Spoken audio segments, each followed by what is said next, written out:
Então, gente, bom dia. Hoje então vou gravar aqui a correção da terceira avaliação de Lógica 2, né, que foi feita ontem, né, para quem está vendo o vídeo no dia que foi feito. Então, veja só. Lógica 2, avaliação 3. Escolha 5 argumentos, forneça uma chave de simbolização e os traduza para a linguagem do cálculo de predicados, de maneira a expressar o máximo de estrutura lógica possível, né? Eu coloquei isso por quê? Porque a princípio você pode traduzir qualquer fórmula como qualquer sentença como P, né? Mesmo no cálculo de predicados. Então eu queria, obviamente, que tivesse a estrutura lógica da sentença, né? Por fim, diga se o argumento resultante é válido, né? Coloquei 9 décimos para cada uma, para a simbolização, e 1 décimo só para dizer se é válido ou não. Eu coloquei isso porque eu não queria, na verdade, que os alunos fizessem tablôs ou nada disso. Eu queria meio que checar a intuição do pessoal sobre validade, né? Então, coloquei um prêmio, vamos dizer assim, que não valha tanto assim. Então, vamos lá, né? A primeira sentença diz o seguinte: todo filósofo é um homem e nenhum homem é imortal. Logo, nem todo homem é imortal. Tá, essa daqui, deixa eu... aqui, deixar assim, tá? Essa daqui era para ser uma fácil, tá? Porque essa daqui são 3 proposições categóricas, né? Então aqui eu vou usar F para filósofo, F para filósofo, H para homem e I para imortal, né? Deixa eu só fazer uma coisa aqui. Deixa eu botar uma barra de ferramenta aqui do lado, porque está muito fina a caneta. Deixa eu botar aqui no máximo. Pronto. Então eu vou usar F para homem, ou F para filósofo, H para homem e I para imortal, tá? Então como é que ela fica então? Todo filósofo é um homem. Para todo X, se X é filósofo, X é homem. Nenhum homem é imortal. Aqui tem 2 maneiras de se dizer, né? Você pode dizer para todo X, se X é homem, X não é imortal. Ou você pode dizer não existe um X que seja homem e imortal. Tá? Essas duas querem dizer a mesma coisa, né? Ambas são universais negativas do mesmo jeito, são maneiras diferentes, são equivalências lógicas, tá? Logo, então aqui já é a conclusão. Deixa eu apagar aqui. Logo, vou colocar os 3 pontos de conclusão aqui. Nem todo homem é imortal. Então não é o caso de todo homem ser imortal, tá? Esse argumento aqui, gente, ele é inválido, tá? Provavelmente lá na lógica aristotélica, Aristóteles consideraria ele válido, mas na lógica moderna isso aqui é inválido. Por quê? Porque se não existir homens, né, vamos dizer que eu tenha... Vou botar aqui um modelo, tá? Contra-exemplo. Vamos dizer que eu só tenha um indivíduo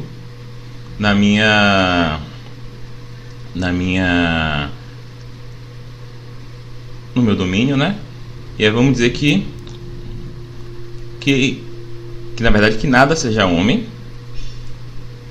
Espera aí, desculpa. Nada é homem. Então, o conjunto dos homens é vazio. Então perceba. Quando eu falo nem para todo X, se X é homem, X é mortal, né? Da mesma forma que eu poderia escrever da seguinte maneira também: existe um X, tal que não é o caso de X ser homem e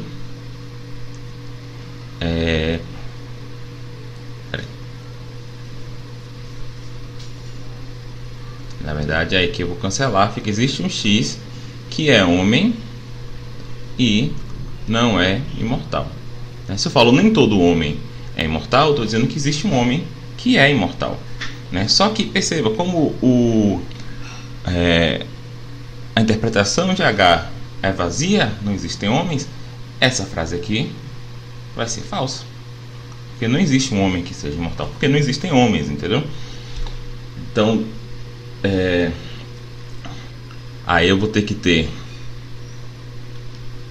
o F, também vai ter que ser vazio, né? Todo filósofo é homem. Verdade, todo filósofo é homem. Por quê? Porque não existem filósofos. E não existe um homem que seja imortal. Se a gente colocar aqui também, aqui já está verdadeira essa segunda premissa, né? Porque não existem homens, né?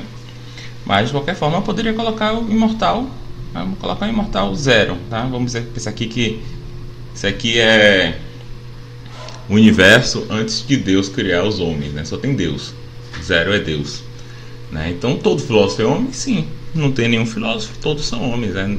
Quando eu falo todo filósofo é homem, é a mesma coisa de dizer nenhum filósofo é não homem. Como não há filósofos, nenhum filósofo é não homem. Não existe um homem que seja imortal? Verdade, não existem homens. E por fim, existe um homem que não seja imortal? Falso. Então esse aqui ele é inválido, tá? Então esse daqui foi para checar as intuições sobre validade. Esse daqui era um que pode ser intuitivo que seja válido, mas a gente que já está estudando lógica, a gente já tem que estar ligado nisso daqui. Vamos para o 2. O 2, gente, era um pouquinho mais difícil. Deixa eu botar isso aqui na frente, sempre no topo. O 2 diz o seguinte: todo macaco tem uma banana. Tião é um macaco e, portanto, existem bananas, né? Portanto, por ser Tião ser um macaco, ele tem uma banana, né? Então existem bananas, porque ele tem uma banana, né? Existe pelo menos uma banana. Então como é que eu falo todo macaco tem uma banana? Tá? Isso aqui pouca gente acertou.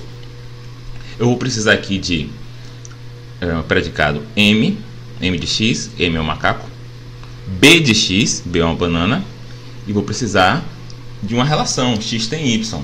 Então como é que fica aqui, ó?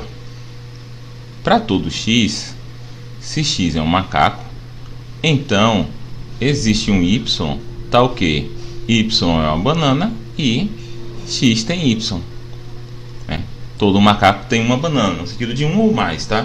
Se fosse uma e apenas uma, teria uma cláusula extra, né? Existe uma banana e X tem Y, e para todo X, se X é uma banana, ou se Y é uma banana, X não tem Y, porque X só tem uma, né? Mas não precisava disso, tá? A segunda premissa, ela é bem simples, né? Tião é um macaco, M de T. E é interessante, tá? Que muitos alunos tiveram dificuldade em fazer essa fórmula atômica aqui, tá? Acho que a gente ficou trabalhando tanto com quantificadores que o pessoal esqueceu que existem fórmulas atômicas com constantes, né? Então, quem teve essa dificuldade aí, tomar esse cuidado que existem, tá? E são importantes. Se é um macaco e, portanto, existem banana. Existe um B que é banana, tá? Então, essa daqui é a questão 2. Ele é válido, né? Por quê? Porque se todo macaco tem uma banana e Tião é um macaco, Tião tem uma banana. Logo, existe uma banana. Existem bananas. Como é que Tião poderia ter uma banana se não existissem bananas, né? Seria complicado. Vamos para o 3. O 3 diz o seguinte: professores de lógica e professores de epistemologia não são fáceis de aturar. É uma triste verdade. Ninguém que não seja fácil de aturar é uma boa companhia e, consequentemente, professores de lógica e professores de epistemologia não são boas companhias. Então, essa primeira frase aqui, ó, professores de lógica e professores de epistemologia não são fáceis de aturar, né? Teve um aluno que escreveu assim: para todo X, se X é um professor de lógica, ele não é fácil de aturar, e para todo Y, para todo X, se X é um professor de epistemologia, ele não é fácil de aturar, tá certo, tá?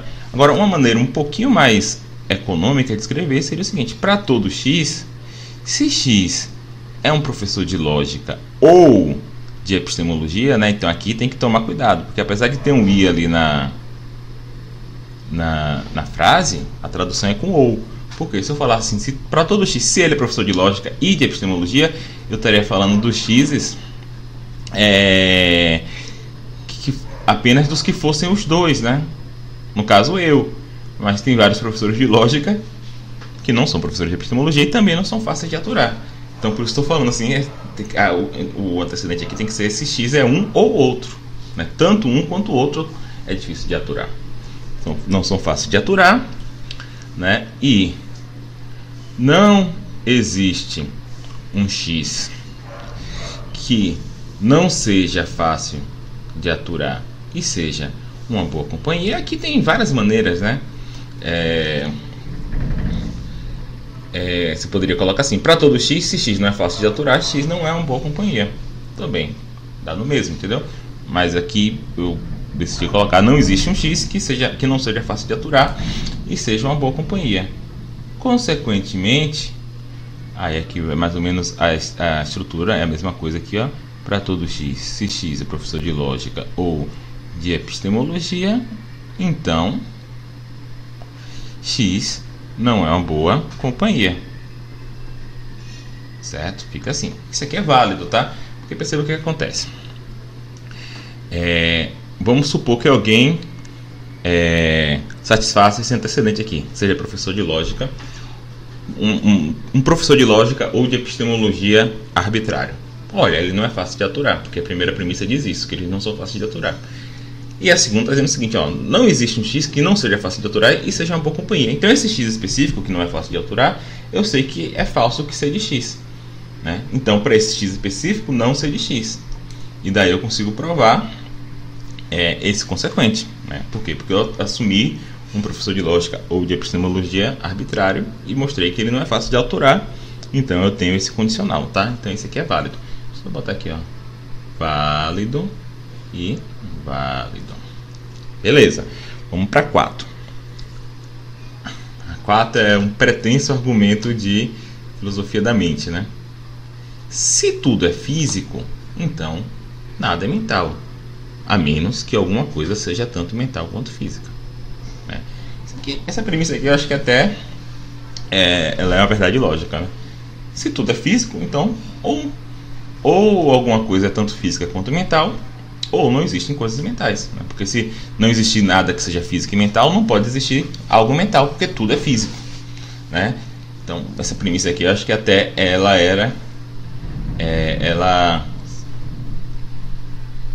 você consegue provar ela, talvez.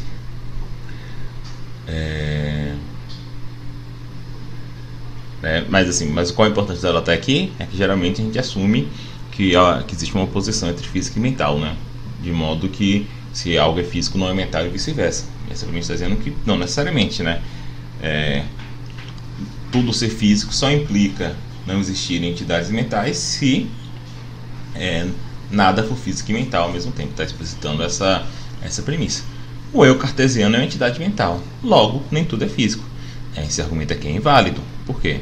Porque pode ser que o eu cartesiano seja físico e mental, né? Então, para todo X, se tudo é físico, então... Aí aqui eu decidi colocar como um ou, tá? Mas você pode colocar também como um condicional, pode colocar com uma conjunção, né? Todos os conectivos eles são intercambiáveis, né? A questão é só você negar no lugar certo, né? Esse que é o problema. Beleza, se tudo é físico, então ou não existe um X que seja mental, ou existe um X que seja físico e mental.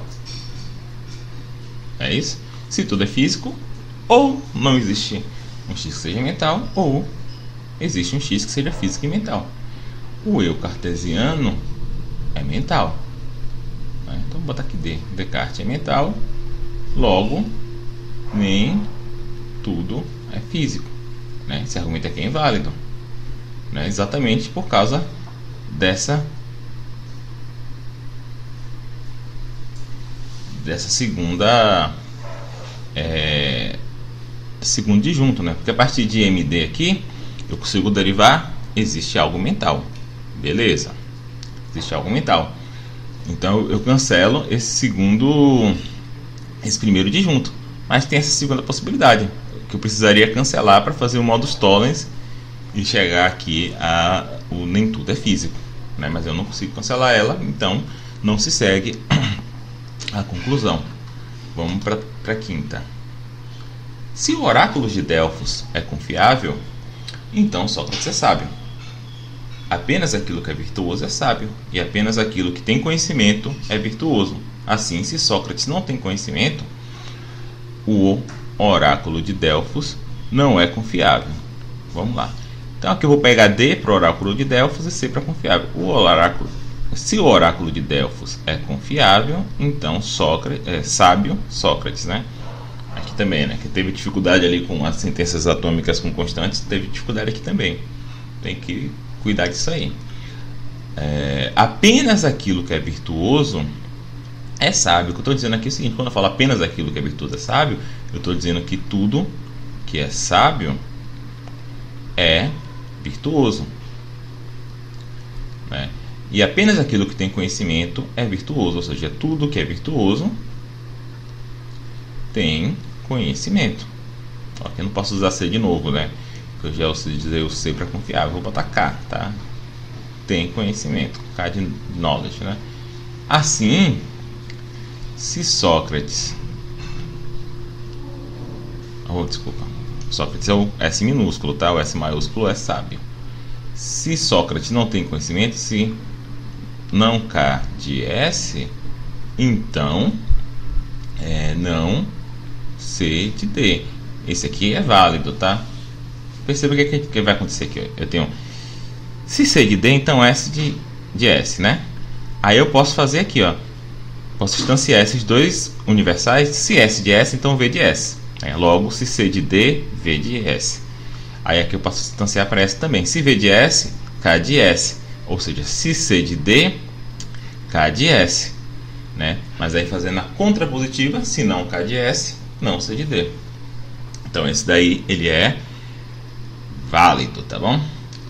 Vamos então para 6. A 6 eu julguei fácil, tá?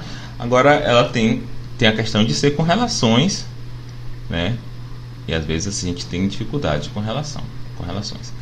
João ama Maria, né? Então aqui eu preciso de uma relação A, JM. João ama Maria. Logo, João ama alguém, existe um X tal que AJX. João ama alguém e alguém ama Maria, existe um X tal que X ama Maria. Perceba a posição aqui, né, do M e do J, né? Porque a primeira posição da relação é quem ama e a segunda é quem é amado, né? Então existe um X que é amado por João, existe um X que ama Maria. E aqui, né, vou botar aqui uns parênteses só para ficar oficialmente certo. E existe um X, existe um Y tal que X ama Y, né? Alguém ama alguém. Então isso aqui é válido, né? Porque se João ama Maria, realmente existe alguém que João ama, a saber, Maria. Existe alguém que ama Maria, a saber, João. E existe alguém que ama alguém, a saber, João que ama Maria, né? Então isso aqui é válido. Aí o 7, né? O 7 é meio difícil, mas eu fiquei pensando assim que eu tinha que ter pelo menos uma questão com descrições definidas, né? Já que foi um dos temas do curso, né? Ninguém acertou essa questão, né? Só um ponto aqui, tá? Só lembrando que aqui eu coloquei 7, mas era para escolher só 5, né? Então você poderia pegar os mais fáceis, deixar, por exemplo, essa aqui para não fazer, se você não soubesse fazer, né? E outro ponto também é que essa prova valeu 12, né? Então tem aí uma margem de erro, né? Então teve gente que errou uma coisa e outra, tirou 10. Teve gente que errou um pouco mais, tirou 8, né? Então, apesar de ter algumas questões difíceis, não quer dizer necessariamente que a prova foi carrasca, tá bom?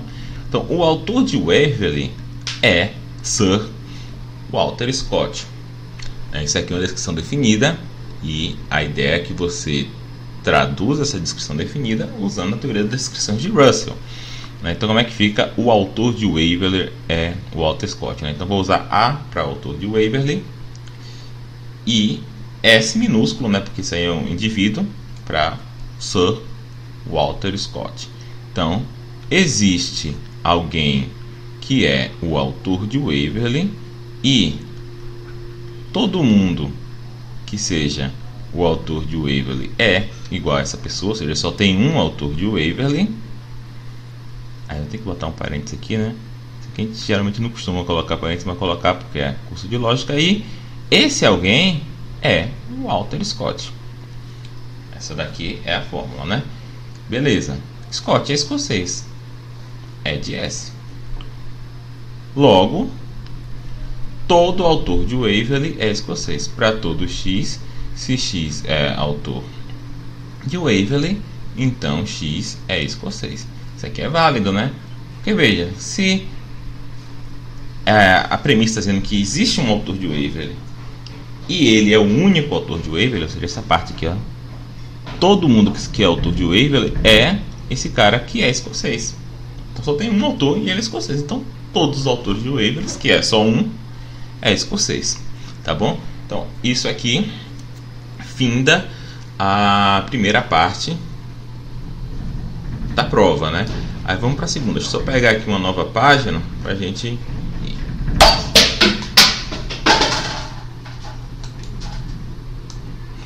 Caiu aqui a lâmpada.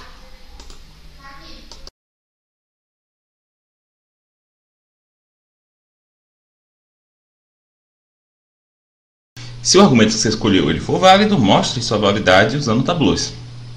Caso contrário, né, ou seja, se ele for inválido, construa uma estrutura que sirva como contra-exemplo para o argumento, né? Ou seja, uma estrutura que torne as premissas do argumento verdadeiras e a conclusão falsa.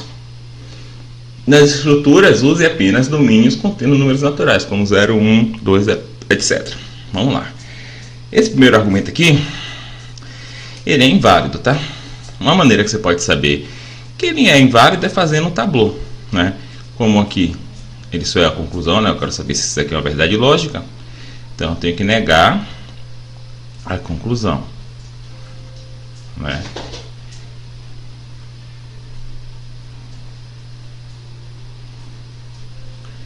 Isso aqui é a negação de um condicional. O antecedente é verdadeiro e o consequente falso.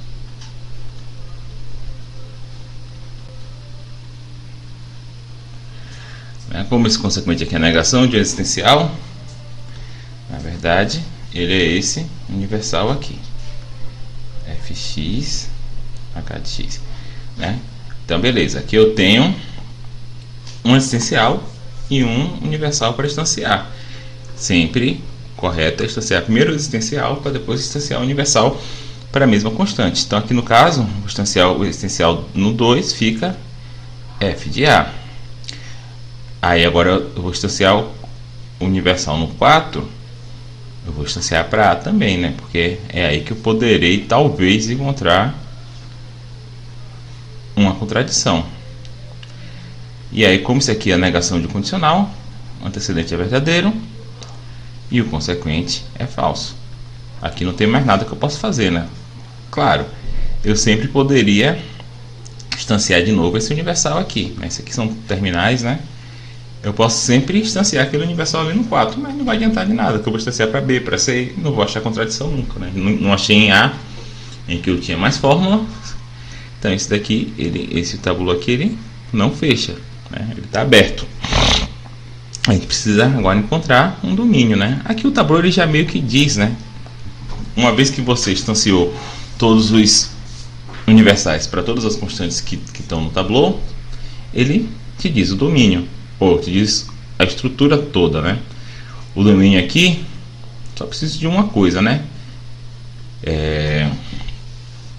Precisa ter pelo menos uma, e aqui eu tenho uma constante, né? A constante aqui eu teria que assinalar para zero, mas eu não preciso, na verdade, porque a fórmula original que eu quero construir o domínio não tem constantes, entendeu? Então não preciso um contra-exemplo para ela, não precisa ter constantes, então eu vou esquecer a constante.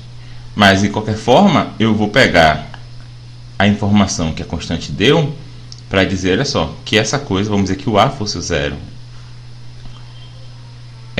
o A é F e o H está vazio, não tem nada que é H, o A não é H, não tem outra coisa, certo? Então isso daqui é um contramodelo. E perceba, vamos pegar aqui a fórmula da questão, ó. Existe um F, existe, né? Porque o zero é F. Existe um x tal que se ele for f, ele é h? Não, né? Porque o 0 é f e não é h. E não tem outro x, só tem o 0 mesmo, né? Então esse aqui vai ser falso, né? Então esse daqui seria a resposta do 8, tá? Eu não vou necessariamente ficar fazendo o tabuleau de todos, né? Porque tem algumas que a gente consegue simplesmente ver que é inválido, né? Essa segunda aqui, por outro lado, ela é válida, né? Então eu tenho que fazer o tabuleau, porque foi isso que a questão disse. O tabuleau aqui segundo que da 9, né? A premissa é: existe um x, gx, ou para todo x, gx, ou para todo x, f de x. E aí eu vou negar a conclusão. Não existe um x para todo y, gy, ou f de x. Isso aqui é um tabuleau bom de fechar, né? Porque eu tenho aqui dois universais. Que quando eu aplicar a regra aqui na 2, eu vou ter outro universal, né? Então aqui eu tenho dois universais. Significa que eu vou poder instanciar isso aqui para qualquer coisa que eu queira, né? Tá. Então aqui vou instanciar logo, como eu não tenho existencial, vou instanciar logo esse universal aqui na 3, né? Então essa parte aqui, gente, está com outro quantificador, né?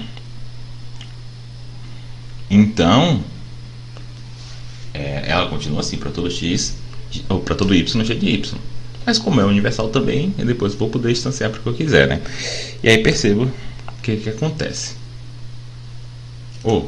Desculpa. Na verdade, isso aqui não é universal, porque aqui faltou a negação, né?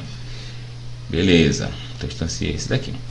Aqui é a negação de uma disjunção. Quando é que uma disjunção é falsa? A disjunção é falsa quando ambos os disjuntos são falsos. Então aqui eu vou ter a negação do primeiro disjunto, né, que aqui no caso vai ser um existencial, e a negação do segundo disjunto. Isso aqui é terminal. Vou transformar o 5 ali no existencial. Beleza. O que acontece aqui? Aí agora eu tenho um existencial. Então vou instanciar logo esse existencial, né, para depois tentar instanciar os universais para essa mesma constante. Agora, quando eu for instanciar esse existencial, não pode ser para A, porque A eu já usei, tem que ser para B. Então eu tenho aqui não GB. Beleza, então aqui eu já fiz tudo, né? Esse aqui é terminal. Só faltou eu fazer. Esse aqui ainda posso instanciar se eu quiser, se for necessário, mas faltou lidar com essa disjunção aqui que eu deixei para o final, porque vai ramificar, né? Então, como é que a disjunção é verdadeira? Quando um dos disjuntos forem verdadeiros. Beleza? Então aqui, felizmente, ele vai fechar muito facilmente, porque olha só, aqui eu vou instanciar para tudo é G para G de B, né? Já que eu tenho não G de B ali, fechado. E aqui eu vou instanciar, essa aqui é 11, né? Eu vou instanciar tudo é F para F de A, porque eu tenho um não F de A ali no 6, tá fechado. Então essa aqui é a resposta do 9. O 9 ele é um argumento válido, tá bom? Beleza, vamos para o 10.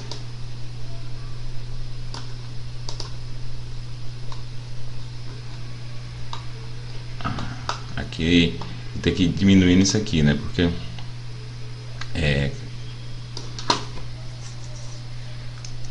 então foi isso aqui, ó.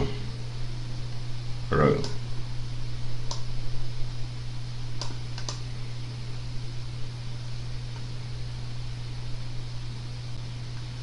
Assim.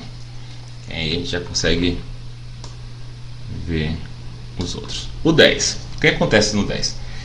Todo M é A, todo A é não F. Logo, todo M é A. Logo, se todo A é não F, todo F é não M. Isso aqui é válido, tá? Porque, olha só, se todo M é A e todo A é não F, então o F não pode ser M, né? Porque, um F não pode ser M, ele tem que ser não M. Porque se ele fosse M, você teria um F que é M e, consequentemente, um F que é A, né? Mas todo A é não F. Então isso aqui é válido. Mas vamos fazer aqui. A premissa é todo x, m de x implica a de x. Isso aqui é a premissa. A conclusão eu vou negar, né? Negação da conclusão: para todo x, a de x implica não f de x. E isso implica que para todo x, f de x implique, chega só um pouquinho para cá, não m de x. Beleza. O que eu vou fazer aqui? Tem que resolver aqui esse negação do condicional. Quando é condicional é falso? Quando o antecedente é verdadeiro e o consequente é falso. Aí eu vou lidar logo com esse 4 aqui, porque esse 4 vai ser um existencial, né?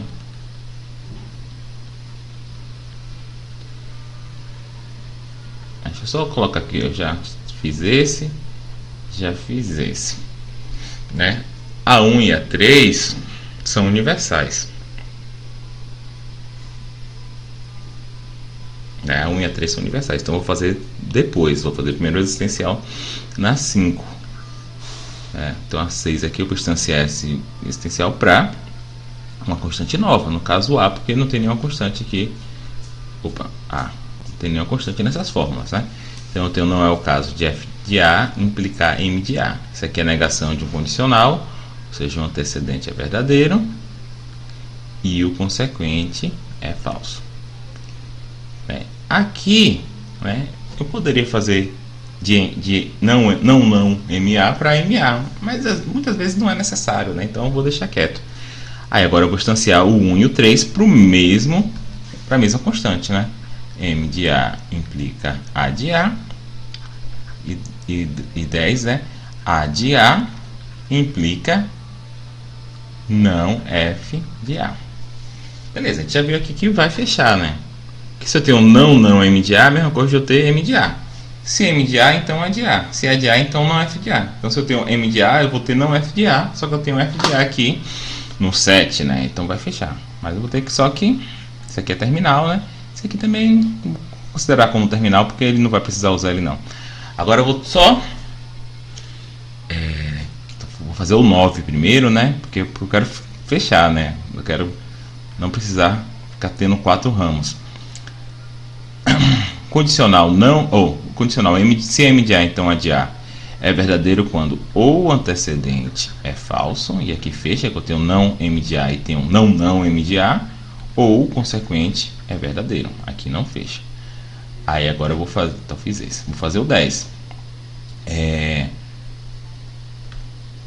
O condicional se A de A, então não F de A, é verdadeiro quando o antecedente é falso, fechou, ou quando o consequente é verdadeiro, né? Então 14, 7, fechou. Então esse aqui é o 10. O 10 ele é válido. Tá bom? Vamos pro 11. Aí aqui o 11 e o 12, né?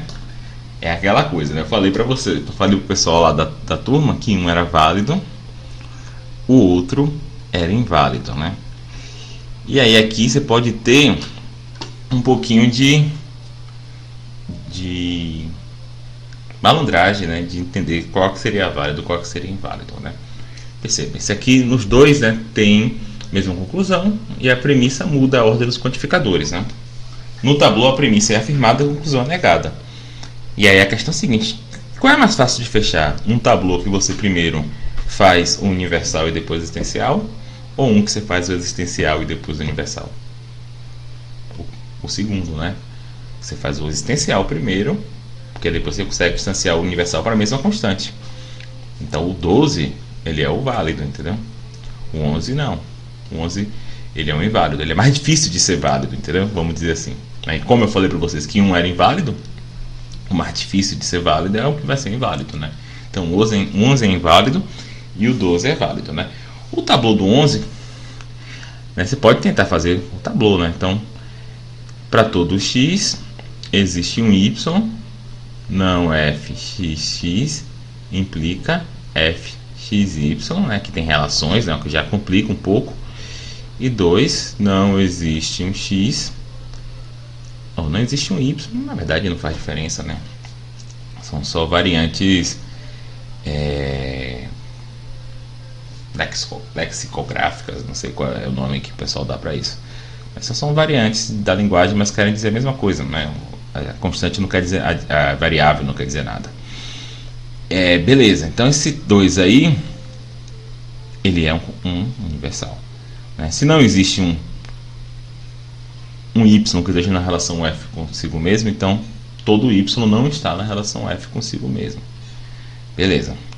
Aí aqui tem que entender, tem que perceber que o tabu não vai fechar, entendeu? Porque qual é o problema aqui? Toda vez que eu instanciar o universal da primeira, aí eu vou, aqui é y, né? Aí eu vou ter a implica f a y. Aí beleza, é quando eu vou instanciar logo o outro universal, né? Que é o certo, mas não vai adiantar, né? Então, não f a. Então aqui, quando eu instanciar o existencial, aí eu vou ter uma constante nova. Não f a implica f a b. Pô, não tem contradição, né? Só que aí agora eu posso pensar, pô, então eu vou instanciar o universal da primeira para b, né? Aí eu vou ter, se não fbb, fbc. E aí eu vou ficar fazendo isso para sempre. Vou instanciar para C, vou instanciar para D. E eu nunca vou encontrar a contradição, né? Então ele não fecha mesmo, tá? E aí, qual é o domínio aqui? Aqui eu vou precisar de pelo menos duas coisas, como o Tableau já deu a dica ali, né? E aí, a relação F, relação é um conjunto de pares ordenados, né? Então, esse daqui é um contradomínio. Que perceba, olha só. Para todo x existe um y, tal que se x não está na relação consigo mesmo, x está na relação com y. Então vamos pensar o zero. O zero não está na relação consigo mesmo. Existe um y que ele está na relação com y? Existe. 0, 1, né? O 1. Vamos pensar 1. O 1 não está na relação consigo mesmo. Existe um y tal que fxy? Existe. O 0. 1, 0. Então a premissa é verdadeira. Agora, existe um y fyyy? Falso, né? Nada está na relação consigo mesmo nessa estrutura. Vamos para a 13, né? Essa 13 aqui, ela é inválida, né? Na verdade, quando eu pensei a prova, eu tinha pensado numa questão válida, só que eu troquei a ordem dos quantificadores aqui. Era para ser existe um y para todo x, f de x e somente se f de y, e isso faria o argumento ser válido. Mas do jeito que está aqui, esse argumento é inválido, tá? E eu não vou fazer o tabuleiro dele. O tabuleiro dele vai ser mais ou menos como o do 11, né? Até porque, deixa eu só chegar aqui um pouquinho mais para baixo para vocês verem. Perceba que ele tem aqui os dois, tem essa mesma estrutura, né? De um universal e depois existencial. Sempre são problemáticos as fórmulas que têm essa estrutura. Não que todas sejam inválidas ou que todo argumento que tem essa estrutura é inválido, mas eles são problemáticos. Por quê? Porque primeiro eu vou existenciar o universal e depois o existencial. E aí, principalmente quando eu tenho relações, ocorre o risco de sempre que eu instanciar o existencial, vou gerar uma nova constante. E aí quando eu tentar instanciar o universal de novo, eu vou instanciar para essa constante, mas eu vou ter que instanciar o existencial novamente, vou gerar uma nova constante e tudo mais. Mas o ponto aqui, para você ver que isso aqui é inválido, é o seguinte: essa primeira fórmula aqui, para todo x existe um y, tal que x é f se somente se y é f. Isso aqui é uma verdade lógica, gente. Olha só. Para toda coisa existe uma coisa que faz com que essa coisa seja f se somente se essa outra coisa for f. A saber, ela mesma, né? Então, para todo x existe um y, a saber, o próprio x, tal que x é f se somente se y for f, né? X é f se somente se x for f. Então, essa primeira parte aqui, ela é verdade lógica, de modo que ela é irrelevante, ela é uma premissa muito fraca, né? Na verdade, ela é uma premissa com força zero, né? Porque eu poderia simplesmente derivá-la do nada. Então, isso aqui, a premissa, ela tá aqui, ela não tá, dá no mesmo. E aí, o que que me sobra? Me sobra a segunda premissa e a conclusão. Então, a segunda premissa está dizendo que existe um F, e a conclusão que tudo é F. E é muito fácil construir um contra-exemplo para isso, né? É só eu ter duas coisas no domínio, sendo que a primeira é F e a segunda não é. Ou 0, poderia ser 1 ali também, né? Pronto. Isso aqui é um contra-exemplo. Porque olha só, existe um F, existe, 0 é F, tudo é F? Não, 1 não é F. Né? Então esse daqui é um contra-exemplo para 3. Tá? Então, a questão aqui era você perceber que a primeira premissa é uma verdade lógica. Vamos para 14. Essa 14 aqui, muita gente errou. Por quê? Porque numa estrutura, gente, a interpretação de Q é um predicado zerário, é como se fosse uma constante proposicional. A interpretação de Q é um valor de verdade, não é um elemento do domínio, ou um conjunto de elementos, nada disso, é um valor de verdade, tá? Então todo mundo aqui botou o Q como, interpretou o Q como um elemento ou um conjunto de elementos, e isso que faz errado. Essa proposição aqui ela é inválida. Por quê? Perceba, vamos imaginar que nosso F seja falso, certo? Nosso F é falso. Essa primeira aqui, ela vai ser falsa se existir um P, né? Porque se existir um P, isso aqui vai ser verdadeiro, isso aqui vai ser falso. Já essa primeira, para ela ser falsa, não precisa nem existir um P. É só existir algo. Vamos imaginar que existe um P, tá? Se existir outra coisa que não seja P, isso aqui vai ser falso, isso aqui vai ser verdadeiro, né? Então, só para repetir, só para ser mais claro, tá? Se nosso F for falso, o lado direito do bicondicional, para ser verdadeiro, precisa não existir um P, porque se não existir um P, isso aqui vai ser falso, isso aqui vai ser verdadeiro. Já o lado esquerdo, ele pode ser verdadeiro mesmo existindo um P, desde que exista outra coisa que não seja P, né? Então, como é um contra-exemplo para isso? É um domínio em que eu tenha duas coisas, sendo que um é P e a outra não é. E o nosso Q é o falso. Então, beleza, vamos ver aqui como é que fica com esse domínio. Ou com esse domínio, com essa estrutura. O Q vai ser falso. Existe um P? Existe. Então, essa é a parte verdadeira. Então, esse condicional aqui é falso. Existe um... Esse aqui é falso, né? Existe um X, tá ok? Se X for P, que é verdadeiro, existe. Aqui no caso é o 1. Né? O 1 não é P. Para o 1, isso aqui é falso, isso aqui é verdadeiro. Então, existe um X que faça o lado esquerdo aqui verdadeiro. Então, aqui eu tenho um lado... no caso aqui for o 1, né? Mesmo que eu esteja falando do 1, existe um P, vai ser verdadeiro, porque o que faz existir um P ser verdadeiro é 0. Então aqui eu tenho V com F, isso aqui dá F. Tá certo? Então, essa daqui... Opa! Isso aqui é para depois. Essa daqui, ela é inválida. Tá bom? Aí vamos para a última. A última da parte 2, né? Essa última da parte 2, ela ao mesmo tempo é muito difícil e era muito fácil, pelo menos para os meus alunos. Por quê? Vamos ver o que ela está dizendo. Ela está dizendo assim, ó, vamos pegar aqui uma relação F arbitrária. Então, a premissa está dizendo assim, olha só. Se essa relação F ela for serial, ou seja, se para cada elemento do meu domínio esse elemento tenha que estar na relação com algum outro elemento, né? Ou seja, para todo x existe um y que x está na relação com y, ou seja, essa relação é serial. E essa relação é irreflexiva, ou seja, nada está na relação consigo mesmo, então ela é intransitiva. Ou seja, existe um x, um y, um z, tal que x está na relação com y está na relação com z e x não está na relação com z. Aqui a ordem está trocada, né? Mas é uma conjunção, então não faz diferença. Então, o que esse argumento está dizendo é o seguinte: toda relação que seja serial e irreflexiva, ela vai ser intransitiva. Né? Por quê, gente? Porque vamos pensar aqui que eu tenho três coisas, tá? Eu tenho a x, tenho a y e tenho a z. Tá? Então, vou dizer que x está na relação com y e y está na relação com z. Como a relação é serial, z tem que estar na relação com alguma coisa. Então, vamos dizer que seria com x. Tá? Então, isso aqui verificou essa primeira parte. Né? Para todo x existe um y que x está na relação com y e x está na relação e y está na relação...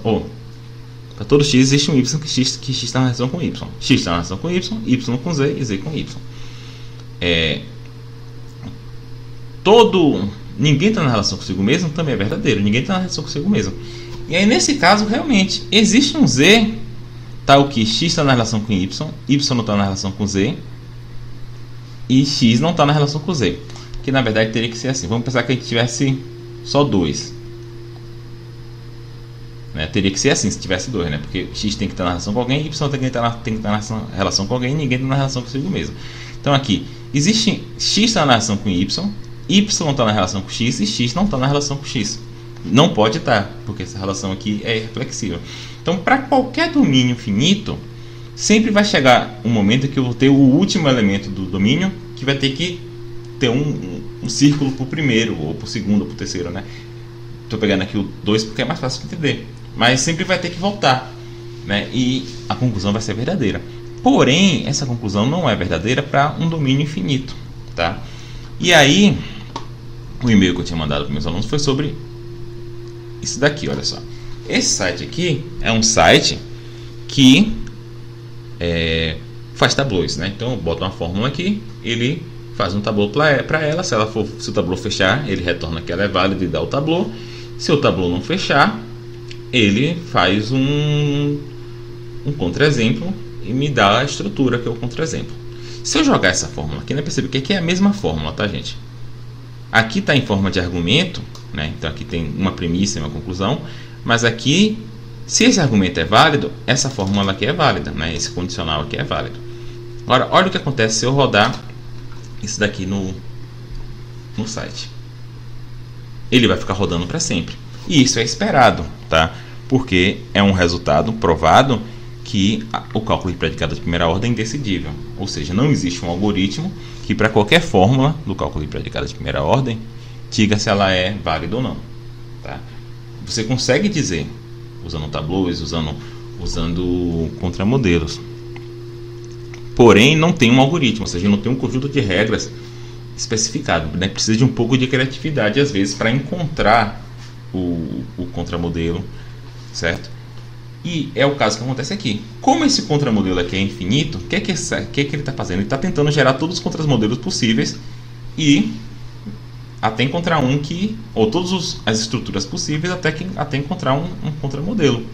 Aí você vê que ele está aqui, o Model Size 7, né? O tamanho do modelo 7. Ele está testando todos os modelos tamanho 1, 2, é claro que esses aí vão bem rápido, que são poucos. Aí quando chegar no 7, 8, 9, né, começa a ter muito mais estruturas com domínio do tamanho 7, com tamanho 8, com tamanho 9. Você vê que aqui ele já testou 41.000 alternativas. E ele está testando. Ele vai testar no 7, ele vai testar no 8, ele vai testar no 9, vai testar no 10. Só que ele nunca vai chegar no infinito. Né? Então ele nunca vai encontrar o contramodelo aqui. Porque para todo modelo finito, toda estrutura finita, com domínio finito, essa fórmula funciona. Ela só não funciona para uma estrutura com domínio infinito. Né? E só que a gente pode pensar e fazer essa estrutura. E é bastante simples, na verdade. Olha só. Meu domínio é o N. E minha relação é a seguinte.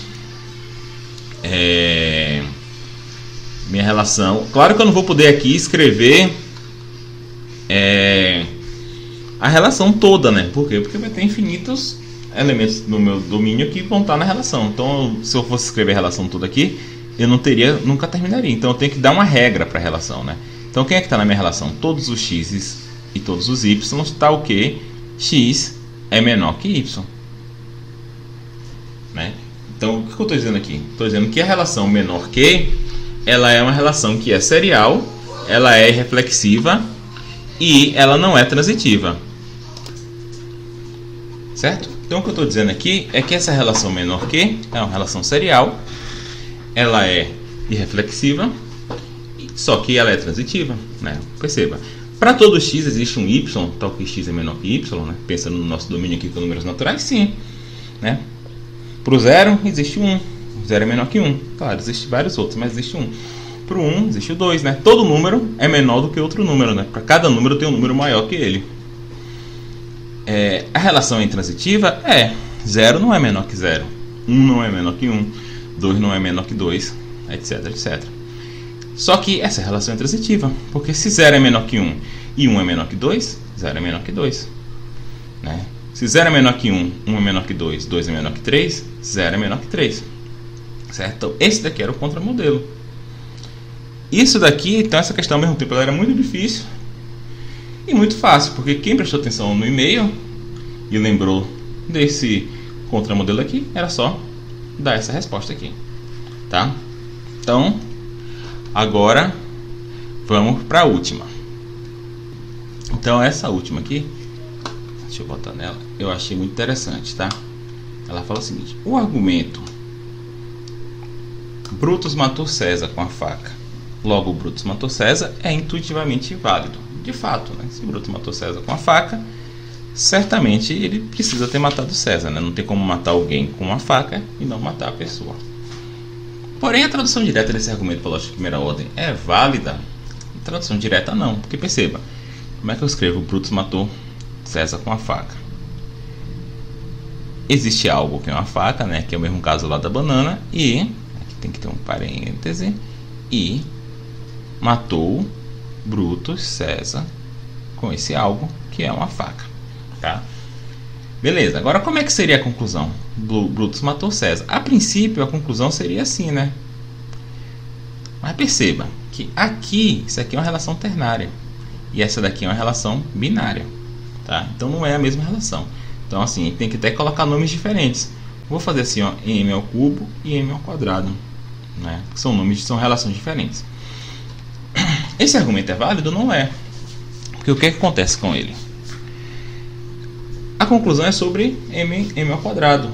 A premissa não fala nada sobre m ao quadrado. Então eu posso muito facilmente fazer um contra-exemplo para ele. Olha só. Meu domínio só tem o zero. A interpretação de f é zero. Interpretação de m ao cubo. Aqui seria que ser trios ordenados, né? Vamos botar 0, 0, 0. E a interpretação de m ao quadrado pode ser o vazio, né? É um contradomínio bem doido, né? Já que o 0 é a faca, né? Aqui f de 0. O que está dizendo aqui é o seguinte: a faca matou a faca com ela mesma.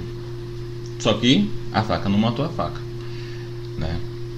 Mas, para a lógica, isso faz sentido, porque essas relações, elas são relações diferentes, eu posso interpretar elas de maneira diferente, né? Só na linguagem natural, a gente está pressupondo que existe uma relação. Então, por a gente estar pressupondo que existe uma relação, uma maneira de você tornar esse argumento válido é exatamente colocar essa pressuposição como uma premissa extra, né? Então, para todo x, para todo y, se existe um z tal que m ao cubo, né? X matou y com z, então m ao quadrado xy, né? Se você, para todo x todo y, se x matou y usando z, x matou y, x matou y, tá? E agora aqui realmente o argumento se segue, né? Vamos fazer aqui o tabuleiro, já vou aproveitar aqui o 1 e 2, vou só botar o 3 aqui e negar a conclusão. Tá? Vocês já estão crescidinhos, já estão sabendo bastante de Tableau. Eu vou instanciar esses dois universais. Não, aqui na verdade, né, para ser mais estrito com minhas próprias regras, vou começar instanciando o existencial, né? Então f de a e m3 b ca, né? Então a é uma faca e Brutus matou César com a, né? Aí eu vou instanciar os dois quantificadores aqui universais. Se existe algo com o qual, né, distanciar aqui o x e o y, né? Eu vou distanciar o x para B e o y para C. Se existe algo com o qual Brutus matou César, então Brutus matou César. Aqui é m ao quadrado e aqui é m ao cubo, né? Brutus matou César. Beleza. Aí aqui, o 4 é uma conjunção, né? Então, só vou conjunção verdadeira quando ambos os conjuntos são verdadeiros. Então, aqui também já fiz isso. O que está aqui no 3 é terminal. Aqui também. Então, vamos lá. Agora a gente vai só sobrou aqui, esse aqui também é. Só sobrou o condicional ali. Quando é que aquele condicional é verdadeiro?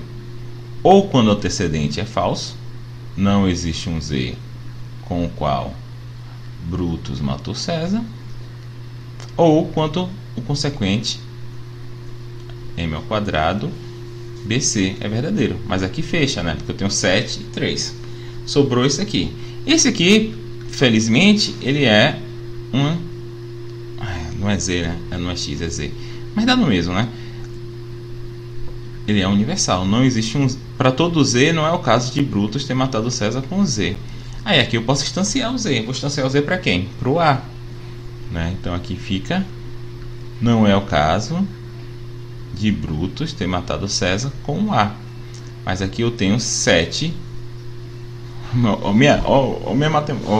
Minha contagem. 7, 6, 7, 7, 8. Né? Aqui na verdade é 7, 8, 9, 10, 11. Né? Então aqui eu tenho o que? Eu tenho 11 e 7. Fechou. Tá? Isso aqui serviria como a resposta para a parte 3. Então é isso, gente. Espero que vocês tenham se divertido com a prova, né? Eu me diverti elaborando, me diverti fazendo, né?